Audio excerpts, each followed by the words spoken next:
Don't act all high and mighty over chicken feed.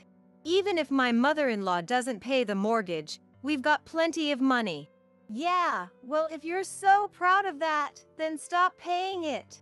But if you do, you'll have to leave. I have no intention of supporting a freeloader.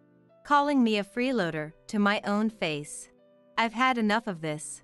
Be my guest. I responded with a big smile. A month after leaving my eldest son's home, I was working in my room when I got a call from Josh. What's going on here? My name is Emma. I'm 78 years old. I lost my dear husband 10 years ago, and I've been living with my eldest son and his wife. They don't have children. Maybe because of that, they tend to buy whatever they want, without checking the price. While my husband was alive, things were okay, but after he passed, their spending got out of hand, and they ignored me when I cautioned them. One day, they decided to renovate the house. The house is old, and I thought it might be good to fix the plumbing, so I didn't oppose it. But then, they kept adding more and more changes, and before I knew it, they planned a full-scale renovation. They wanted separate bathrooms, kitchens, essentially making it a duplex. I didn't think all that was necessary. Since we moved in, I've never seen Eva cook in the kitchen, and I do all the cleaning, every room, toilet, and bathroom. Even with 2 kitchens, I'd still be the one making meals, and I can't imagine them cleaning the bathrooms or toilets themselves. I shared my thoughts, but Eva insisted they'd handle household chores if we separated. I wondered why go through all this trouble and expense, but once they get an idea, they don't listen. Since I also plan to live here for a long time, I didn't want to hear any regrets about what we should have or could have done, so I agreed to make it a duplex. Now I won't have to listen to mother-in-law nitpicking. Living with parents is really bothersome. This will be less stressful. Even though I was nearby, they happily had that conversation between themselves. Finally, our 2-family home was complete. It felt spacious, especially because it was just me and my 3 children, and my eldest son and his wife, who have no kids. Eva, my daughter-in-law, had claimed she'd handle housework and cooking. A week passed, and she hadn't lifted a finger. Come mealtime, they'd both stroll downstairs, practically demanding, "Where's the food?" She didn't bother cleaning either. While I was cleaning downstairs, she'd say, "While you're at it, clean upstairs too." During this time, Ava would be online shopping, and I could only assume more deliveries were on the way. Then Josh, my eldest son, chimed in. "Mom, I'll cover the living expenses. You handle the mortgage." The house was in Josh's name, and due to his numerous additions to the home, the mortgage was a whopping $300,000. I write for a living, but covering the mortgage would devour almost all my income. Still, I didn't protest, partly because I had some savings, and also because I lived here too. I've been paying the mortgage so my eldest son and his wife, Josh and Eva, could start saving a bit. But they just don't get it. All the money Josh makes goes straight to shopping sprees, not a dime saved. Josh works for a reputable company, but when I caution him about his reckless spending, he talks down to me. "Chill out, Mom. Unlike you, I actually make good money. I have more than enough." Eva, on the other hand, is a stay-at-home wife, but she leaves all the housework to me. She doesn't even bother to bring in the laundry. Just the other day, she told me it was raining and that I should bring in the laundry. She didn't lift a finger to help, just went back to her room. When dinner gets delayed, all they say is, "Isn't dinner ready yet?" I'm starving, but offer no help. Honestly, it makes me wonder why we even decided to live as 2 families under one roof. I cook meals for 3 in the first-floor kitchen, and they eat in the first-floor living room. They even use the first-floor bathroom and toilet like it's no big deal. At this rate, the second floor is merely a place for them to sleep. It's such a waste. You know, we renovated this house. You're not using the second-floor kitchen, toilet, or bathroom. Eva, you're at home all day. How about you start cooking, cleaning, and doing the laundry? But we're family. You're always home too, mother-in-law. Can't you just do it for us as well? That's right, Mom. I'm the one paying for everything here. You don't get to complain. Sure, Josh is covering living expenses, but I'm the one paying the mortgage every month. I work from home and I'm the one paying the mortgage. As soon as I say that, they laugh it off and counter. You call that work? You don't make much. And the mortgage isn't even that big. You're making too big a deal out of it. After being told such things, I lost the will to argue back. One day, my eldest son and his wife returned home with arms full of bags from luxury brands. When I asked them why they bought so much, they said, "It's our anniversary today, so we splurged and bought everything we wanted. It's something we always wanted to do." You know how you see rich people in movies and TV shows going on shopping sprees for high-end goods? We gotta treat ourselves and relieve stress once in a while. They laughed joyously. But the idea of grown adults, past 40, going on a shopping spree for stress relief or out of some movie-inspired dream seemed ridiculous to me. They laughed joyously. But the idea of grown adults, past 40, going on a shopping spree for stress relief or out of some movie-inspired dream seemed ridiculous to me. To me, their spending habits were outrageous, but no matter how much I warned them, they'd respond. It's my money that I've earned, so I can spend it however I like. Ignoring my advice, despite me covering the home mortgage, they treated me as if I was an obstacle. The thought of living with these two indefinitely was increasingly unbearable. Previously, my second son and his wife offered to live with me, but they have 2 kids in junior high school, who will soon be facing exams. I didn't want to be a burden. I have a stable income and savings. Even if I'd need care later in life, I believed I could manage without imposing on anyone, so I started preparing to live alone. Making that decision lightened my mood. I stopped caring about what my eldest son and his wife said. One day, as I was considering going out to buy appliances for my new home, I heard a crash in the kitchen. I rushed over to find Eva standing there, shards of a broken teacup scattered at her feet. I accidentally dropped the cup while making tea. "Mother-in-law, please clean this up," she commanded, as if I were her maid. "If you broke it, you should be the one to clean it up." When I said that, Josh butted in from the side. "Mom usually does the housework, so don't make a fuss over something so trivial. You're able to live here because of the money I bring in, you know?" Eva nodded in agreement, but that should be my line. I pay the mortgage and do all the household chores, allowing them to shop recklessly. "Didn't I tell you before? I'm the one paying the mortgage." "Oh please, don't brag about that chicken feed. Josh works at a prestigious company. Even if you stopped paying, we have plenty of money," Eva sneered. "Yeah, if you're so great, try stopping the payments. But if you do, you'll have to move out."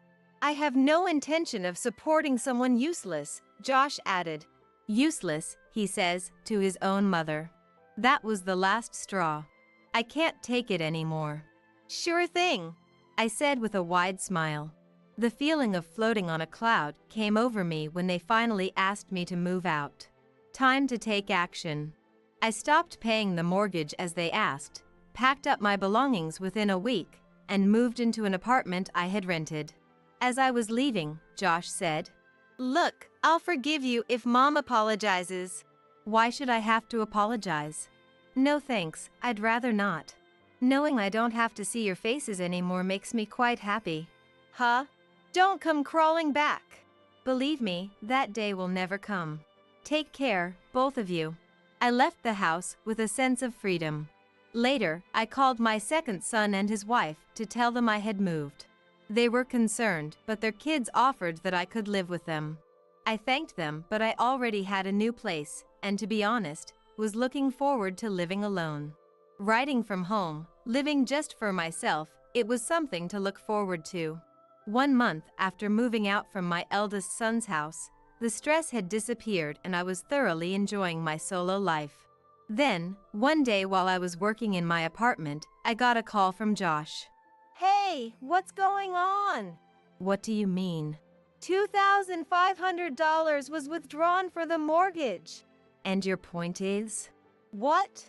There's no way the monthly mortgage shot up just because of a renovation. Josh clearly underestimated the cost of a home loan. I was stunned. How could he not know this, with his good education and a job at a reputable company? Any renovation as extensive as the one they'd done couldn't be cheap. He never looked at prices and obviously thought my income was lower than it was. Probably assumed it was a manageable amount. Given the massive changes they wanted despite my objections, it's no surprise the total cost went up. So, I told Josh the cost of the renovation, and he said, "What? That much? How are you paying for it? There's no way you could afford that. Did you use Dad's insurance money or something? You really think my income is that low? What? It's a side hustle, right? You're probably making, what, $200 to $300 a month? I make enough to pay the mortgage every month." Wait, what? I had never shared any details about my job or income with my eldest son and his wife. I assumed that if they knew, they'd expect me to cover all their living expenses and their frivolous spending would go through the roof. But I was surprised by the $200 to $300 a month estimation. How can you pay the mortgage when it's that high and still cover living expenses? You work for a renowned company with a good salary, don't you? Why not stop spending recklessly and live frugally? You'd manage. We have credit card payments too. Just sell off everything you've bought. You recently bought a ton of high-end brands, didn't you? Sell them, live frugally, and start paying off your debt. Why bring this up now? And you're acting so high and mighty. Why didn't you say anything sooner? I wish these grown adults would quit their tantrums. It's my eldest son and his wife who've been spending recklessly, not listening to anyone. So, where are you living now, Mom? You're staying with my brothers, aren't you? No, actually. I've rented an apartment and am living there by myself. You prepared for this all along, haven't you? You knew we'd end up like this. You're the ones who said, move out. You also said, stop paying the mortgage. Now you're blaming me? At a loss for words, Josh finally said, let's live together again. After finally getting to live alone and relax, there's no way I'd move back in with you guys. Especially if it means I'd have to cover the mortgage and do all the housework again. No, thank you. Josh didn't have a response when I laid it all out like that. A few weeks later, this time, a call came in from Eva. Mother-in-law, please come back home. The house feels so empty with just Josh and me. We really miss you. Her voice was unusually soft, almost whiny. I thought, why not just be honest instead of trying to manipulate me with such an obvious lie? Did Josh tell you about my job situation and how I'm not responsible for the house loan anymore? I have no plans to come back. You two should figure out how to cut costs. But it's too late for that. We've already maxed out our credit cards. Mother-in-law, you're living alone in a tiny space, aren't you? Why not move back in and be with us? I'm perfectly fine alone, thank you. I only have to cook for myself. I don't have to put up with complaints, and I'm living freely. If I moved back, I'd have to do chores and cooking for all three of us again. And let's not forget, I'd probably end up paying the house loan. I'll do the chores. We'll manage our part. You said the same thing before we renovated the house. I won't fall for that again. I ended the call right there. Even after that, my eldest son and his wife kept calling, but my stance was firm. I had no intention of going back. If I did, the same issues would just repeat. They were already eyeing my income and planning to use my money. Months passed, and Josh called with an increasingly desperate tone. If you don't come back, we'll have to sell the renovated house. To which I thought, well, go ahead and sell it then. That renovated house no longer contained any memories of my late husband. After I said, "Do as you wish," they eventually had to list the house because their debt kept piling up. I got an earful for not coming back, as if it was all my fault. However, they couldn't sell the house at their desired price. They had to significantly lower it to finally find a buyer. Even with the renovation, the house is pretty old and not in a great location. So it's not the kind of property that would sell high. After selling the house, it seems that my eldest son and his wife moved into a cramped apartment. Because they sold their previous home at a low price, they haven't finished paying off their mortgage yet. On top of that, they have credit card payments. Altogether, they have quite a bit of debt. You'd think they would both buckle down to pay off the debt little by little, but instead, they argue every day, apparently all because of the debt. Their shared hobby used to be shopping to their heart's content, but now they can't afford to buy whatever they want without worrying about the cost. Despite that, they both have a shopping addiction and can't stop spending. They both shop in secret from each other, it seems. While each is okay with their own shopping sprees, they fight if the other one goes shopping. Josh argues that it's his hard-earned money, so it's only fair he gets to spend it. Eva counters by saying the money is not just Josh's, they're a married couple, after all. Both are pushing for their own selfish needs, they're cut from the same cloth. Afterwards, Josh let his frustration at home spill over into work. He started yelling at his subordinates every day and ended up getting demoted. Eva still contacts me for help. When I asked what she does all day, it turns out she's not even trying to work, she's just lazing around at home. Usually, you'd think someone would try to work off their debt before asking for help. If you want my advice, it's this: stop relying on others for everything and start taking action yourself. I sent Eva my final piece of advice. I can't say if my words made a difference, but I never heard from Eva again after that. I have no idea what became of those two. A year has passed since I left my eldest son's home. I continued to work and live a peaceful life alone. About a month ago, I got assigned to write a feature article on bakeries. In the process, I visited various bakeries and found myself falling in love with bread. Now, I'm attending a bread-making class. The class attracts a diverse crowd, from people my age to younger folks in their 30s. Though we vary in age, we all share a love for bread, and that's usually what we end up talking about. We make bread together and relish the freshly baked loaves, engaging in pleasant conversations centered around bread. I find these moments incredibly fulfilling. My eldest son and his wife fill their lives with luxury items and spacious homes. Their endless shopping sprees have led them into a debt-filled life they're now struggling to escape. Until they find something other than material possessions to fill their hearts, they'll never pay off their debts or break free from their current situation. For me, the true happiness lies not in luxury but in making and enjoying bread with like-minded friends, savoring the mouth-watering aroma of freshly baked loaves. Right. I forgot, she exclaimed, rummaging through her small bag to pull out a white envelope.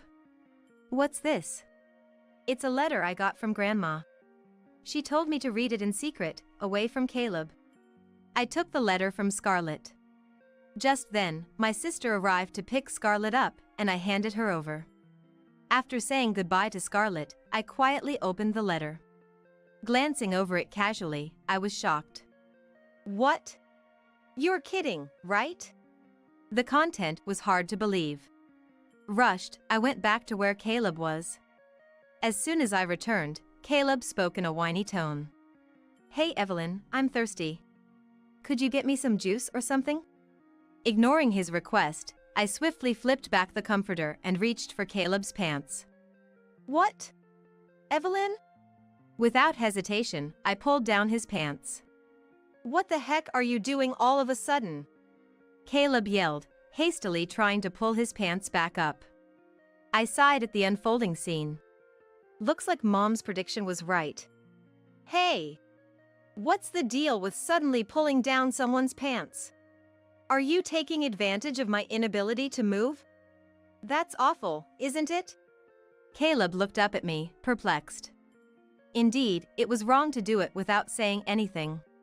But without that, I wouldn't have been able to confirm it. My name is Evelyn, 32 years old. I graduated and joined the company, and it's been 10 years. With this tenure, I have a stable income and am trusted with various responsibilities at work. I've been leading a fulfilling life, but there was one worry. It's about my husband, Caleb, whom I've been married to for 5 years. Our encounter was at a friend's wedding. We just happened to sit at the same table. Ah, weddings are wonderful, aren't they? Really, they both look so happy. We didn't talk much, but I was impressed by how genuinely happy Caleb seemed for the bride and groom. Later, through a friend, Caleb made the first move, and we started dating smoothly. I want to marry you. After Caleb's straightforward proposal, we got married. The surprise came later. What? You've been divorced before? And you have a child? Yeah, and, you see, my ex-wife is demanding child support. Despite his divorce, his ability to genuinely celebrate others' weddings was, in a way, impressive. About the child support, isn't it just better to pay it? That's part of being a father, right? No, the thing is, I'm out of money this month. What? I had a sneaking suspicion that Caleb's income wasn't great. But I never imagined I'd end up paying child support for a child I didn't know with my salary. I rushed into marriage. I didn't regret marrying him, to be honest. But the real issue was Caleb's carelessness with money and his failure to see the problem. I quit my job again. He'd say with a nonchalant smile, time and time again. You quit. What are we going to do now? It'll be fine. You're working too, Evelyn. We'll manage somehow. He was the definition of relying on others. I didn't want him to depend on my money. Did he marry me for my money? I sometimes wondered. But putting money aside, Caleb wasn't a bad husband. He was a bit unconventional, but that was what made life exciting and fun. Feeling like something sweet. Want to hit the convenience store? Now? Yeah. On a weekday night, on a whim, we'd end up at the convenience store, just for sweets. All right. I'm not sleeping until I beat this game tonight. Okay. Sometimes I'd end up pulling an all-nighter with him over a game. It was honestly tough at our age, but I didn't dislike his spirit. That's why I couldn't leave Caleb, despite his financial irresponsibility and job instability. He wasn't cheating, at least. I thought, as I let things slide, and before I knew it, here we were. But then, just the other day, I saw it. An unknown young woman sitting in the passenger seat of Caleb's car. I, who had prided myself on believing he would never cheat, felt like I'd been hit over the head from behind. The shock of Caleb's potential infidelity amidst my complete trust. Should I confront him directly or act covertly? After much thought, I consulted my sister. Married with an 8-year-old daughter, she had an immediate answer. Obviously, you gather evidence quietly. She was adamant that there was no benefit in alerting him without solid proof. So, following her advice, I focused on gathering evidence. Eventually, it became clear that Caleb was frequently seeing a woman.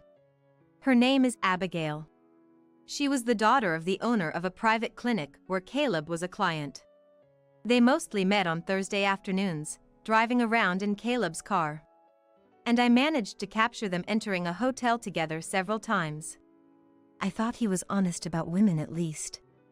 Disappointment hit me before anger.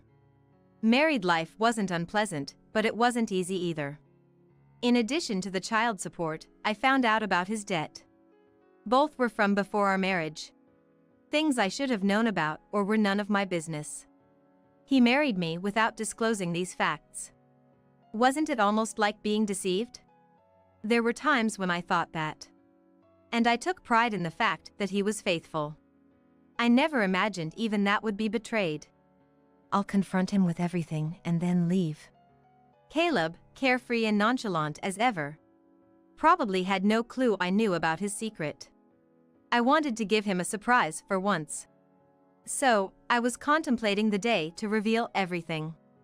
Soon after, I received a shocking message from Caleb. "Sorry, I had an accident. I might not be able to move my body anymore." I left work immediately and rushed to the hospital Caleb had mentioned. It was the clinic owned by Abigail's father. Feeling faint-hearted, I even called my mother to come with me. "Are you Caleb's wife? Please, this way." I never imagined meeting this person under such circumstances. The one guiding us at the reception was Caleb's affair partner, Abigail. I had seen her face several times from behind or in profile over the past few months, but facing her directly like this felt surreal. Led to the room, I found Caleb lying in the bed. "Caleb!" "Oh, Evelyn. You came." His voice and expression seemed good. My mother and I exchanged a relieved look.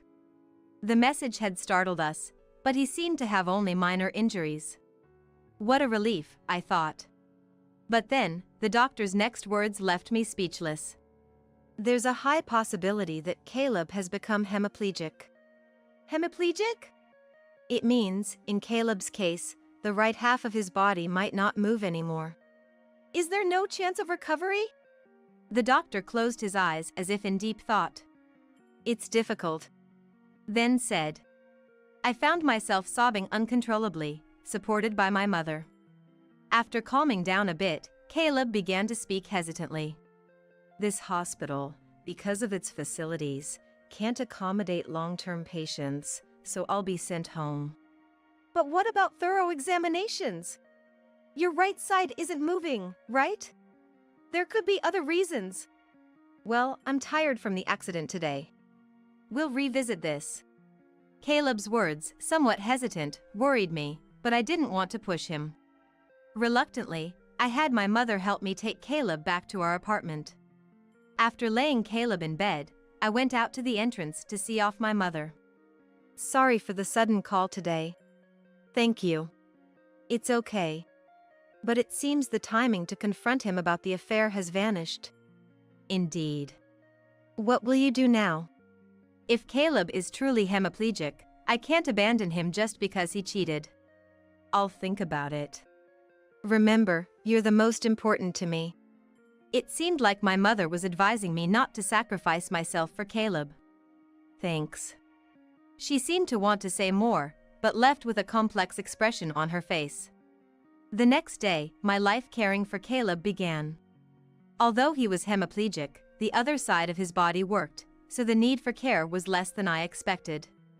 However, soon, taking care of Caleb's mental health as he couldn't go outside became more challenging. "I'm just so bored."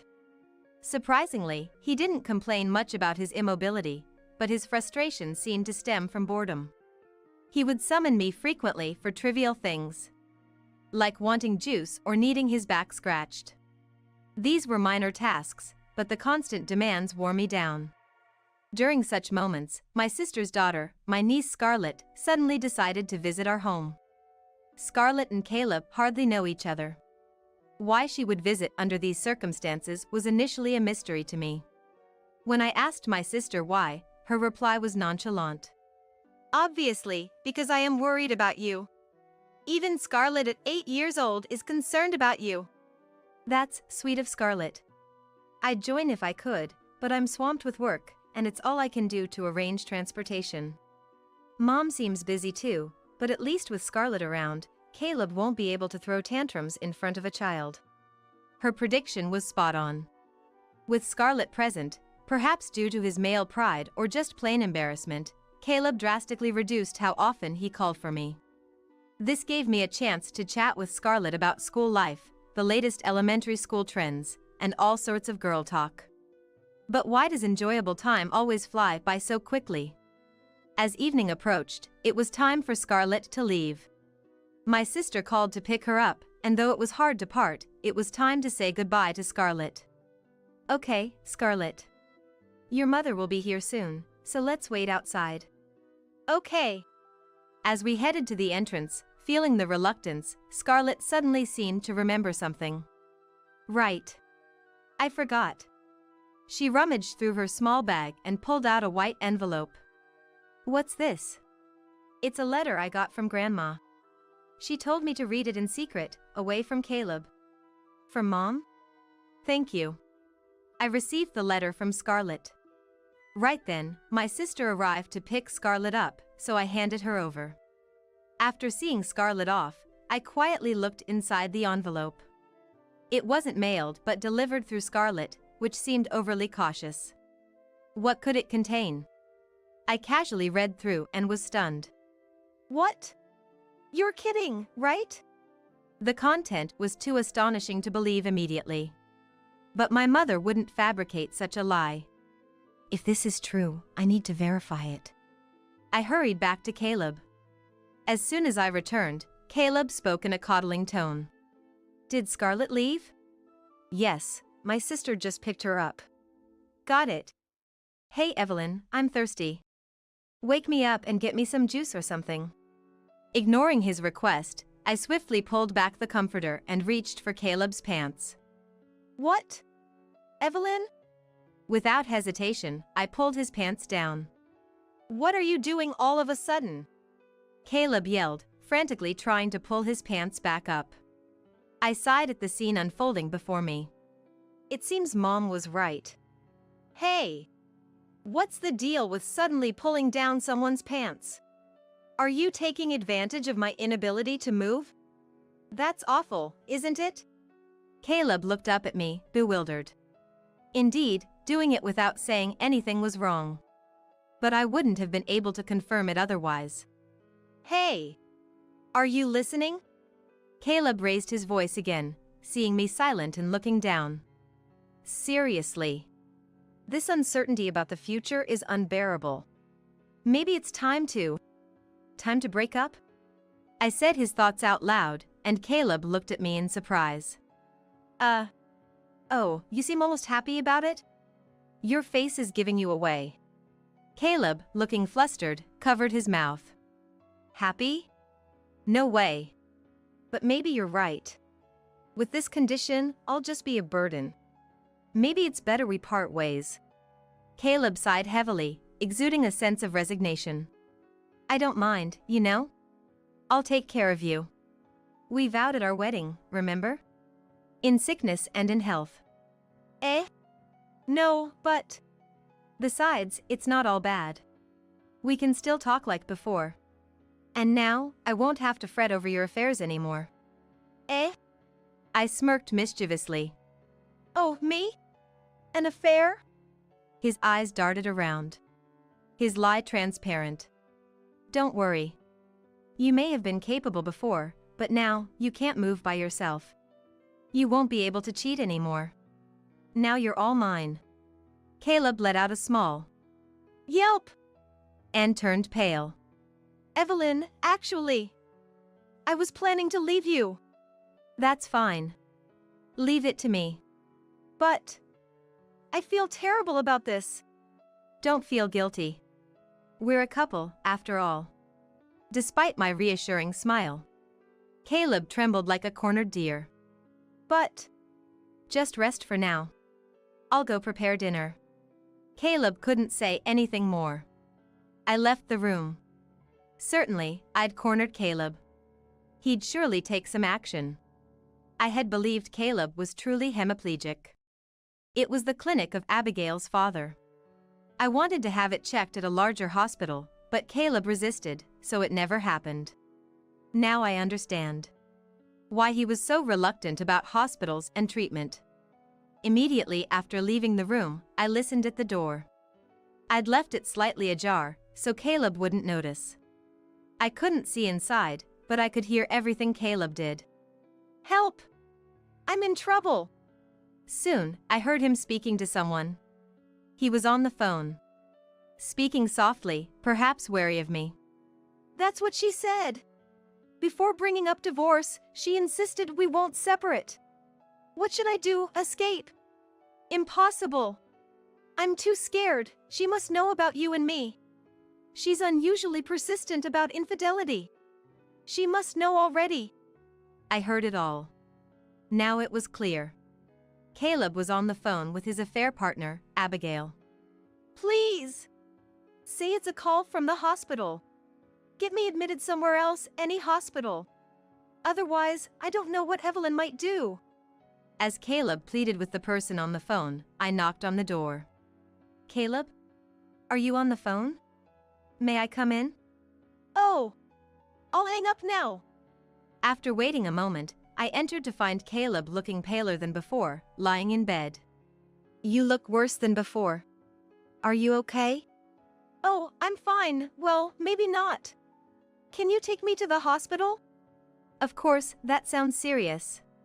I'll contact the hospital right away. Ah, thank you. He looked genuinely relieved. Thinking this was his ticket out.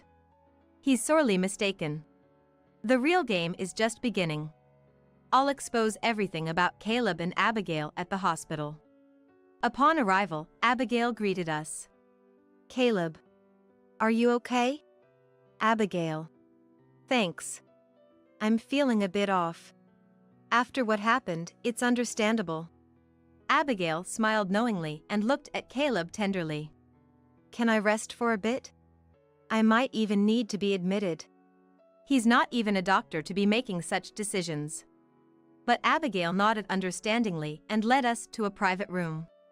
We don't usually do admissions, but my father will come to check on you when he's available. Please wait here until then. About half an hour later, Abigail returned with a doctor. I had met him before. He's the clinic's director, Abigail's father. You're feeling unwell? Yes.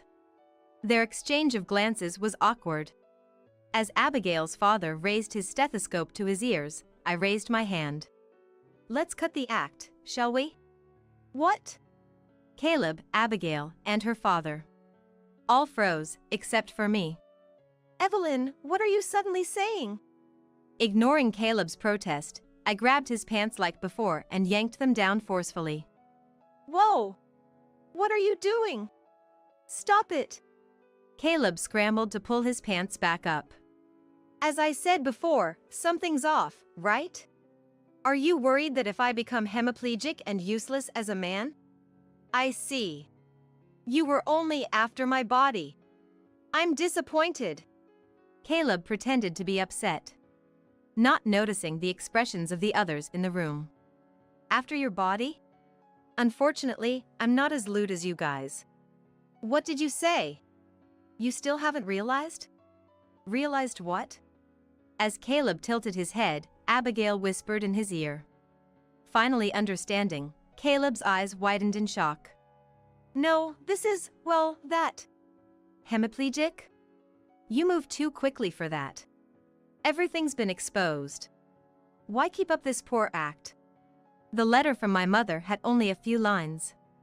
I've looked into it, and there's a high chance Caleb's hemiplegia is an act, perhaps a lie to leave Evelyn? Maybe try pulling down his pants to see his reaction? Following my mother's advice led to this revelation. In a panic, Caleb, who was supposedly unable to move his right hand, easily pulled up his pants. So it was all an act from the start. No, that's not. Explain everything. Sweating profusely, Caleb complied. The day of the accident, the person riding next to Caleb in the car was Abigail. They were in the midst of an affair. The injuries were minor for both of us, but the car was badly damaged. I thought if the police got involved, Evelyn would find out. So I figured if I pretended to be severely injured, I could cover it up. The absurdity of it all left me speechless. Did you think you could keep up such a ridiculous life forever? No, well... Or was it all to hide your affair? That's not it. Before Caleb could respond, Abigail interrupted. Caleb was just trying to spare you the pain of a breakup. After all, finding out about an affair during a drive would be humiliating. So he told a kind lie about being hemiplegia, hoping for a smooth separation. Kind? How is cheating with someone much younger than himself, and then lying about it, kind? Stop it. Our love is real. Abigail said this proudly, but Caleb, shrinking in the background, looked like his elaborate lie had caught up to him. Is that so? Then you should have been upfront about it. Right, Abigail's father? Abigail's father flinched. His forehead glistened with more sweat than Caleb's. Well.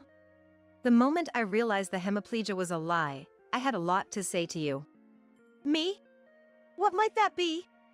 Abigail's father looked at me with a forced smile. Perhaps he couldn't abandon his daughter. I felt sorry for him, but as a doctor, he did something he shouldn't have done. I guess you just listen to your daughters, please, but how did you feel watching me break down in tears? Don't you have any professional pride? Wasn't it empty to go as far as forging a medical report? Abigail's father seemed to catch his breath. He began to speak, carefully choosing his words. That wasn't forgery. It was a diagnostic error. How could such an obviously healthy man be mistakenly diagnosed as hemiplegia? He probably wanted to insist it was a mistake, not malicious forgery. Well, as for me, it doesn't really matter. Fortunately, I have relatives in both the medical and legal fields, so I'll be consulting with them. What? You can't. Abigail's father's complexion changed. Understandably so. For a private practitioner, reputation and client reviews are crucial. If it became known that he dirtied his hands as a doctor just to unite his daughter with her affair partner, the clinic's reputation would undoubtedly hit rock bottom. Please, have mercy. There's no mercy here. I'll have my lawyer discuss the details with you later. Since Caleb seems to be in good health, please go back to your duties. He was hardly in the state of mind for work, but it was true that other patients were waiting. The calls of the nurses had been audible for a while. Yet, Abigail's father, who had been reluctant to leave, was finally forced out by me, barely able to walk, and exited the room. That left Abigail, Caleb, and me. In the silent room, I reconsidered the situation. On the day of the accident, Caleb was with Abigail, engaged in their affair. Right after the accident, given the proximity to the scene, they sought medical attention at Abigail's father's clinic. Perhaps it was then that Abigail conceived the idea. Could she keep Caleb for herself this way? It's unclear if Caleb had contemplated divorce, but it's unlikely all this was just to conceal an affair. It's more probable that Abigail persuaded him. For Caleb, who always wanted to quit his job, the allure of a doctor's daughter, a sign of wealth, was irresistible. Moreover, claiming hemiplegia would serve as an excuse to leave his job. He probably thought that if he used this as a pretext to break up before the affair was exposed, everything would neatly resolve. But that was a flawed plan from the start. I knew about their affair even before Caleb's accident. Though I lost the opportunity to confront them amidst the confusion of the accident, now that their lies were exposed, I had all the leverage. There was plenty of evidence. Well then. I looked slowly at the two of them. Caleb was sitting on the bed, and Abigail stood beside him. Regarding what comes next, I want a divorce. Surprised by my statement, Caleb and Abigail exchanged looks. A divorce, is that okay? Okay or not, I've known about your affair for a long time. I've been preparing to leave since then. Caleb looked conflicted, and Abigail's eyes sparkled. So Caleb and I can be together. We don't have to meet in secret anymore. Despite their bold meetings, it seemed they had been trying to keep it discreet. Yes, after we divorce, you're free to do as you please.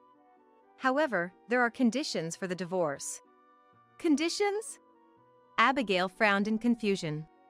Yes, don't worry, it's nothing serious. First, I'll be seeking compensation from both Caleb and Abigail. Additionally, there will be no division of assets. I'll be keeping all the savings. That's all.